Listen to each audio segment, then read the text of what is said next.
पिछले पार्ट में हम बात कर रहे थे अधिशोषण के अनुप्रयोगों के बारे में, भाई अधिशोषण के क्या क्या उपयोग हैं, उन उपयोगों के बारे में जाना।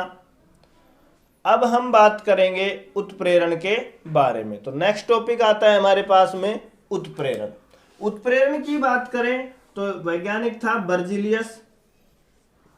बर्जीलियस ने क्या देखा सन 1835 में कि कोई भी रासायनिक अभिक्रिया हो रही है, उस रासायनिक अभिक्रिया में यदि हम कुछ बाह्य पदार्थ डाल दें तो उसके वेग में क्या हो जाता है, परिवर्तन हो जाता है। वेग क्या हो जाता है, परिवर्तित हो जाता है। ये बात बताई किसने, बर्जीलियस ने, कि भाई कोई भी रासायनिक अभिक्रिया हो रही है और उस रासायनिक अभिक्रिया में हम कोई भी बाहरी मटेरियल डाल दें तो उस अभिक्रिया के वेग में क्या हो जाता है, परिवर्तन हो जाता है। एग्जाम्पल की अगर हम बात करें, उन्होंने क्या देखा कि एग्जाम्पल के तौर पर लेते हैं पोटेशियम क्लोरेट, KClO3 है, इसका अपघटन करवाते हैं, 2 अणु है इसके, अपघटन करवाते हैं बगैर उत्प्रेरक की उपस्थिति में। उत्प्रेरक तो हम जानते हैं, छोटी क्लासों में पढ़ा है, इसमें भी परिभाषा पढ़ेंगे इस एग्जाम्पल के बाद में। तो पोटेशियम क्लोरेट है, इसका अपघटन करवाते हैं उत्प्रेरक की अनुपस्थिति में। उत्प्रेरक की अनुपस्थिति में क्या करवाते हैं, इसका अपघटन करवाते हैं। तो अपघटन किस में होगा, पोटेशियम क्लोरेट है, ऑक्सीजन है, ऑक्सीकृत होकर के निकल जाएगी। उसके बाद में ये पोटेशियम क्लोराइड बचेगा। तो 2 अणु तो हमारे पास किसके हैं, पोटेशियम क्लोराइड के, 2KCl पोटेशियम क्लोराइड। उसके बाद में दूसरी अगर हम बात करें, बाकी क्या बचा हमारे पास में, 6 ऑक्सीजन है। व्यवस्थित करके लिखेंगे किस तरीके से, 3O2। अभिक्रिया संतुलित हो गई, ये तो हो गई ऑक्सीजन, ये क्या हो गया, पोटेशियम क्लोराइड।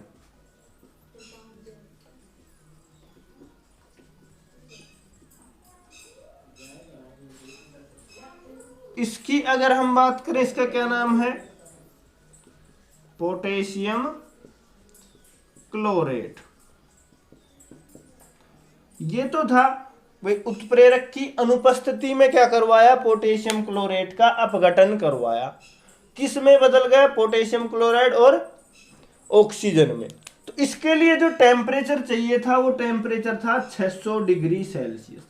बगैर बाह्य पदार्थों की उपस्थिति में, यानी कि उत्प्रेरकों की अनुपस्थिति में इसका अपघटन कितने डिग्री सेल्सियस पर हुआ, 600 डिग्री सेल्सियस पर हुआ।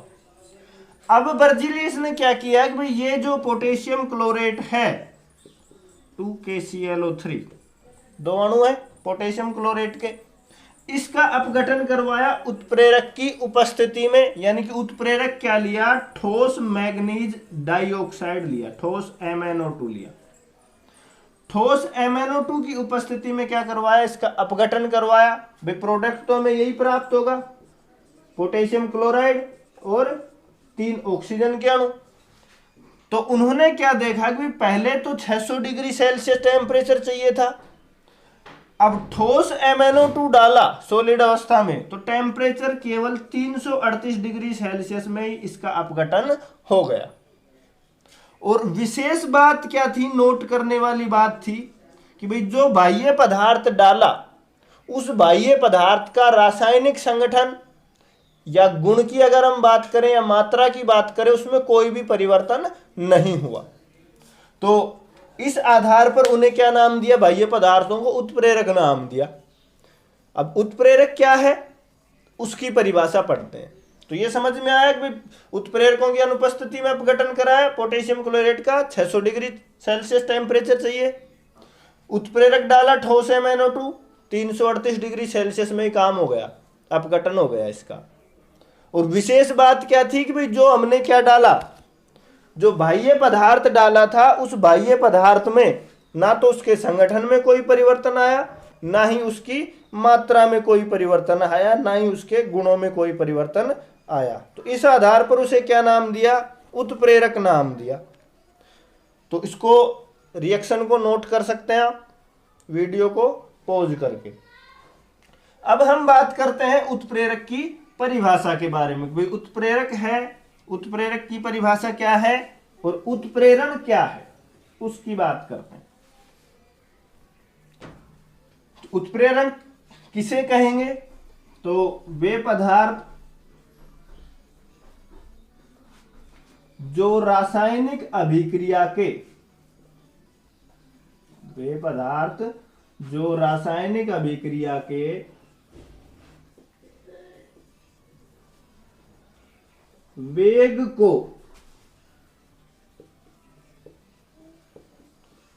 परिवर्तित कर देते हैं, रासायनिक अभिक्रिया के वेग को परिवर्तित कर देते हैं, परंतु स्वयं रासायनिक व संगठन की दृष्टि से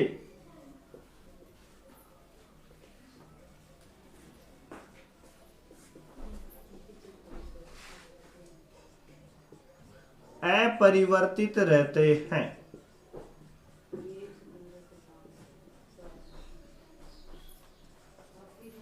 उत्प्रेरक कहलाते हैं।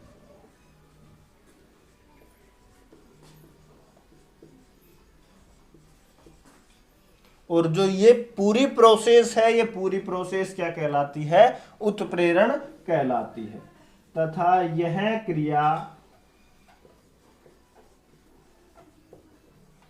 प्रक्रिया उत्प्रेरण कहलाती है।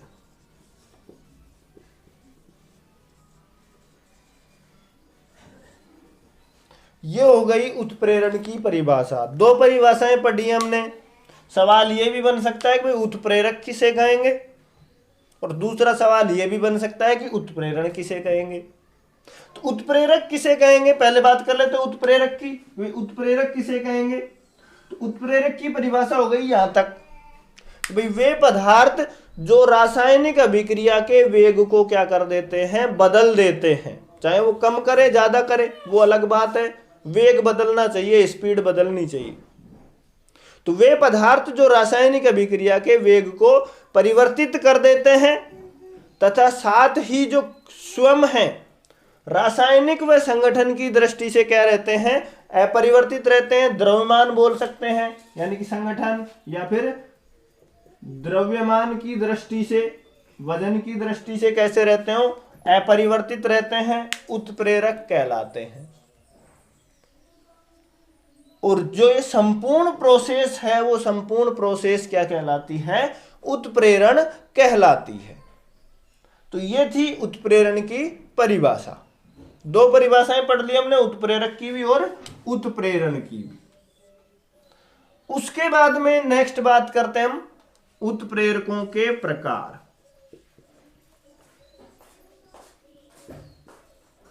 तो भाई उत्प्रेरक हैं, कितने प्रकार होते हैं, इन प्रकारों की बात करें तो उत्प्रेरक मुख्यतः वैसे तो 4 प्रकार हैं। तो उत्प्रेरक क्या है? निम्न प्रकार के होते हैं, मोस्टली 4 हैं, निम्न प्रकार के होते हैं। कौन कौन से हैं? नंबर 1 बात करें, धनात्मक उत्प्रेरक। नंबर 2 ऋणात्मक उत्प्रेरक। नंबर 3 स्वतः उत्प्रेरक। और नंबर 4 है प्रेरित उत्प्रेरक। ये है उत्प्रेरकों के प्रकार, धनात्मक उत्प्रेरक, ऋणात्मक उत्प्रेरक, उसके बाद में स्वतः उत्प्रेरक और प्रेरित उत्प्रेरक। सबसे पहले बात कर लेते हैं हम किसके बारे में? धनात्मक उत्प्रेरक के बारे में। तो हेडिंग डाल सकते हो आप कि भाई धनात्मक उत्प्रेरक किसे कहेंगे।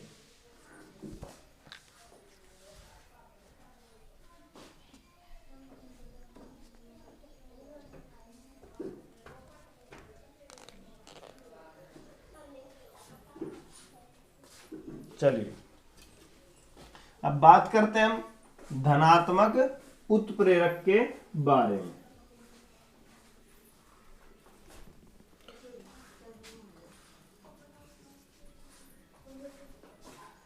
तो नंबर 1 आता है हमारे पास में धनात्मक उत्प्रेरक। धनात्मक उत्प्रेरक किसे कहेंगे? पॉजिटिव उत्प्रेरक। परिभाषा की बात करें तो वे पदार्थ या उत्प्रेरक, अब हमें पता ही चल चुका है कि भाई उत्प्रेरक किसे कहेंगे, जो किसी रासायनिक अभिक्रिया के वेग को बढ़ा देते हैं और खुद अपरिवर्तित रहते हैं, वो उत्प्रेरक कहलाते हैं। तो पदार्थ की जगह क्या ले लेते हैं? उत्प्रेरक ही ले लेते हैं। वे उत्प्रेरक जो रासायनिक अभिक्रिया, केमिकल रिएक्शन, रासायनिक अभिक्रिया के वेग को बढ़ा देते हैं, रासायनिक अभिक्रिया के वेग को बढ़ा देते हैं, धनात्मक उत्प्रेरक कहलाते हैं। धनात्मक उत्प्रेरक किसे कहा हमने? जो रासायनिक अभिक्रिया के वेग को क्या कर रहे हैं? बढ़ा रहे हैं, वेग बढ़ रहा है। नोट करने वाली बात क्या है? धनात्मक उत्प्रेरक रासायनिक अभिक्रिया के वेग को बढ़ाते हैं। एग्जाम्पल की अगर हम बात करें तो हैबर विधि होती है। हैबर विधि के द्वारा अमोनिया का निर्माण किया जाता है। हैबर विधि के द्वारा किसका निर्माण किया जाता है? अमोनिया का निर्माण किया जाता है। एग्जाम्पल की अगर हम बात करें भी किस तरीके से किया जाता है, नाइट्रोजन गैस ली जाती है और हाइड्रोजन ली जाती है। उसके बाद में बाह्य पदार्थ यानी कि उत्प्रेरक क्या डाला जाता है? आयरन उत्प्रेरक डाला जाता है। किसमें क्या बनेगा? में अमोनिया प्राप्त होगी। कितने अणु प्राप्त होंगे? नाइट्रोजन 2 है, यहाँ पे 2 नाइट्रोजन हो गए। हाइड्रोजन कितने? 6 हो गए। तो कितने हाइड्रोजन लगा दें? 3 लगा देते हैं, हो गए 6। तो किसका निर्माण हुआ? अमोनिया का निर्माण हुआ। इसी तरीके से दूसरे एग्जाम्पल की बात करें, वनस्पति तेल है। वनस्पति तेल का क्या करवा दें? हाइड्रोजनीकरण करवाते हैं, यानी कि हाइड्रोजन से योग करवाते हैं। तो उसके लिए निकिल उत्प्रेरक की आवश्यकता पड़ती है और यह किस में बदल जाता है? वनस्पति घी में बदल जाता है, जिसको हम सामान्यतः डालडा बोलते हैं। तो 2 एग्जाम्पल पढ़े हमने, नाइट्रोजन है और हैबर विधि है। हैबर विधि में अमोनिया का निर्माण और वनस्पति तेल के द्वारा इसका हाइड्रोजन से योग करवाते हैं, तो वनस्पति घी यानी डालडा का निर्माण। दोनों अभिक्रियाओं में जो आयरन दिख रहा है और निकिल दिख रहा है, ये क्या है? उत्प्रेरक हैं। आयरन और निकिल क्या है? उत्प्रेरक हैं, जो इस रासायनिक अभिक्रिया, इन दोनों रासायनिक अभिक्रिया के वेग को क्या करते हैं? बढ़ाने का काम करते हैं, वेग बढ़ाने का कार्य करते हैं। कौन? वनस्पति तेल के द्वारा वनस्पति घी बना रहे हैं, तो निकिल उत्प्रेरक वेग बढ़ाने का, स्पीड बढ़ाने का काम कर रहा है। और हैबर विधि में नाइट्रोजन और हाइड्रोजन का योग करवा रहे हैं, अमोनिया बन रहा है, तो उसमें क्या कर रहा है? उत्प्रेरक का काम कौन कर रहा है? आयरन कर रहा है।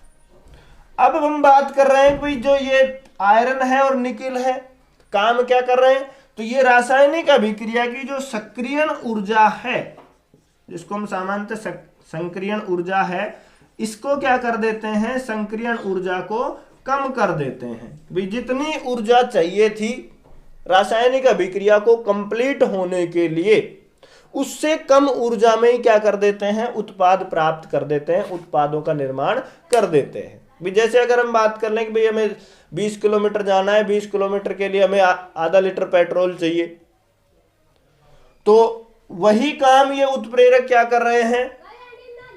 जो सक्रियण ऊर्जा आधा लीटर चाहिए था, तो आधे लीटर से भी कम मात्रा में क्या कर रहे हैं?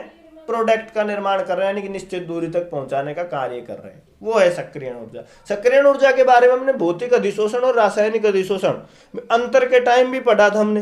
भौतिक अधिशोषण और रासायनिक अधिशोषण में सक्रियण ऊर्जा जिक्र हुआ था, वहां पे मैंने बोला था कि भाई आगे चर्चा करेंगे इसके बारे में। तो सक्रियण ऊर्जा क्या है? कोई भी अभिकारक है वो उत्पाद में बदलता है, तो उसको उत्पाद में बदलने के लिए कितनी ऊर्जा चाहिए, वो सक्रियण ऊर्जा है। कि भाई अब जो धनात्मक उत्प्रेरक है वो सक्रियण ऊर्जा के मान को क्या कर रहे हैं, कम कर रहे हैं। ग्राफ के द्वारा समझते हैं इसको। देखिए, धनात्मक उत्प्रेरक क्या कर रहे हैं, रासायनिक अभिक्रिया के वेग को बढ़ा रहे हैं, यानी कि सक्रियण ऊर्जा को कम करके शीघ्रता से प्रोडक्ट उपलब्ध करवा रहे हैं। एक और एग्जांपल बता देता हूं, फिर ग्राफ बनाते हैं। इसी तरीके से हाइड्रोजन पेरोक्साइड है H2O2, इसका अपघटन करवाते हैं। हाइड्रोजन पेरोक्साइड का क्या करवाते हैं, अपघटन करवाते हैं। किसकी? उत्प्रेरकों की अनुपस्थिति में। तो ऊर्जा जो लगती है वो लगती है 75 किलो जूल प्रति मोल। और यदि इसी हाइड्रोजन पेरोक्साइड का अपघटन कोलाइडी प्लेटिनम की उपस्थिति में करवा दें तो 57 किलो जूल प्रति मोल में ही क्या हो जाता है, इसका अपघटन हो जाता है। देखो अभिक्रिया। तीसरा एग्जाम्पल आता है हमारे पास में कि भाई हाइड्रोजन पेरोक्साइड है, 2 अणु ले लेते हैं इसके H2O2। हाइड्रोजन पेरोक्साइड, इसका अपघटन करवा रहे हैं हम उत्प्रेरक की अनुपस्थिति में। किसकी अनुपस्थिति में? उत्प्रेरक हमने यानी कि बाह्य पदार्थ कोई भी नहीं डाला है। तो कितनी ऊर्जा चाहिए इसको अपघटित होने के लिए? अपघटित किसमें होगा भाई, 2 तो जल के अणु निकल जाएंगे और 1 ऑक्सीजन निकल जाएगा, अपघटित करेंगे। 2H2O प्लस में O2, अभिक्रिया संतुलित है। भाई हाइड्रोजन 4 है, इधर इधर भी 4 है। ऑक्सीजन कितने हैं? ऑक्सीजन भी 4 है, 2 इधर है, 2 ये है। संतुलित है अभिक्रिया।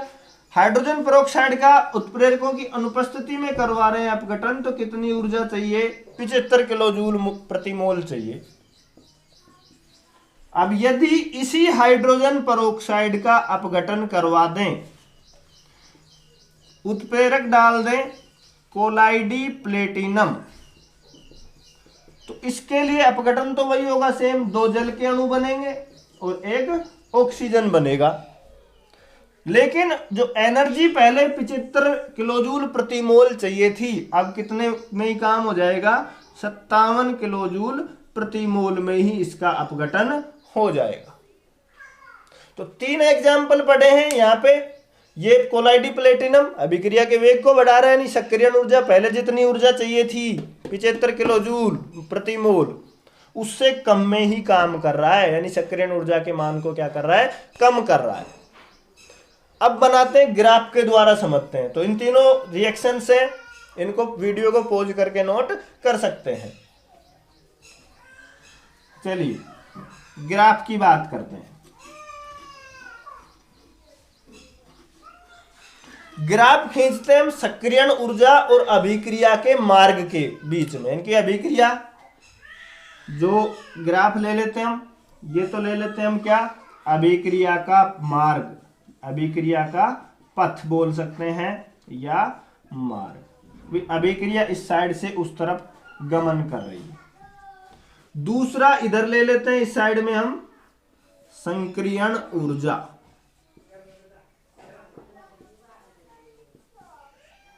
अब मान लेते हैं कि यहां पे हमारे पास में अभिकारक है, सबस्ट्रेट बोलते हैं अंग्रेजी में अभिकारक को। तो अभिकारक है, अभिकारक यहां से जा रहा है। एक स्थिति ले लेते हैं बगैर उत्प्रेरक के और दूसरी ले लेते हैं उत्प्रेरक के। तो यहां से मान लेते हैं कि भाई ये जो अभिकारक है इस तरीके से, यानी सक्रियण जो ऊर्जा है, इतनी सक्रियण ऊर्जा ग्रहण करके किस में बदल रहा है?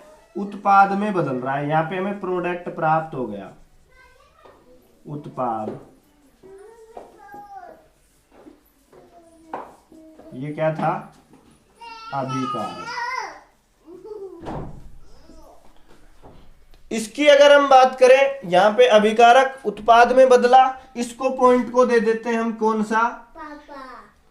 EA1। कौन सा पॉइंट दे देते हैं? EA1 पॉइंट दे देते हैं। ये हो रहा है EA1 पॉइंट से मतलब है उत्प्रेरक की अनुपस्थिति में। ये कार्य कौन सी, किस उत्प्रेरकों की अनुपस्थिति में हो रहा है? कौन सा पॉइंट है ये हमारे पास में? EA1 पॉइंट है, उत्प्रेरक की अनुपस्थिति में हो रहा है। उसके बाद में उत्प्रेरक की अनुपस्थिति में EA1 क्या है, यानी सक्रियण ऊर्जा।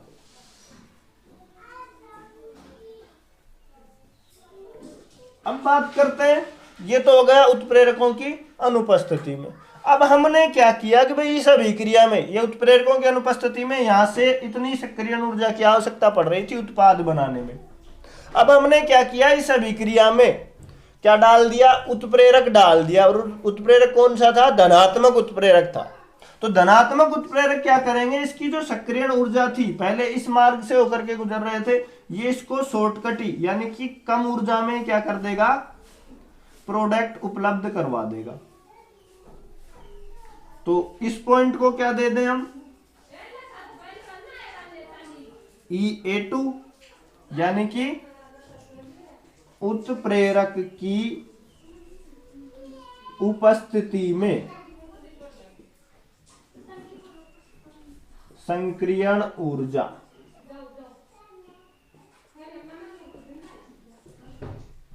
तो ग्राफ से समझ में आया होगा, इसको थोड़ा डॉटेड लाइन से दर्शा देते हैं। ग्राफ से समझ में आया होगा कि भाई उत्प्रेरक नहीं डाल रहे थे तो अपना जो उत्पाद प्राप्त हो रहा था अभिकारक से इस मार्ग के द्वारा होकर के गुजर रहा था, यानी कि ऊर्जा ज्यादा चाहिए थी। जैसे ही हमने क्या डाला, उत्प्रेरक डाला, तो इस मार्ग से ना जाकर के यानी कि शॉर्टकट यानी कम ऊर्जा में ही हमें क्या प्राप्त हो गया, उत्पाद प्राप्त हो गया। तो ये था हमारे पास में धनात्मक उत्प्रेरक। तो उम्मीद है धनात्मक उत्प्रेरक समझ में आया होगा। भाई वे उत्प्रेरक जो रासायनिक अभिक्रिया के वेग को बढ़ा देते हैं, धनात्मक उत्प्रेरक कहलाते हैं। एग्जाम्पल्स पढ़े हमने, अमोनिया के बनाने के लिए हैबर प्रक्रम, इसी तरीके से दूसरा वनस्पति तेलों का हाइड्रोजनीकरण, उसमें निकेल उत्प्रेरक था। तीसरा हाइड्रोजन पेरोक्साइड का अपघटन करवाते हैं किसकी उपस्थिति में, कोलाइडी प्लेटिनम की उपस्थिति में करवाते हैं, तो 57 किलो जूल प्रति मोल में ही उत्पाद प्राप्त हो जाता है। और बगैर उत्प्रेरक के करवाते हैं तो 75 किलो जूल प्रति मोल में उत्पाद प्राप्त होता है। तो ये था हमारे पास में धनात्मक उत्प्रेरक। उसके बाद में वीडियो के नेक्स्ट पार्ट में पढ़ेंगे हम ऋणात्मक उत्प्रेरक, स्वतः उत्प्रेरक और प्रेरित उत्प्रेरक के बारे में। तो वीडियो को पॉज कीजिए और नोट कीजिए।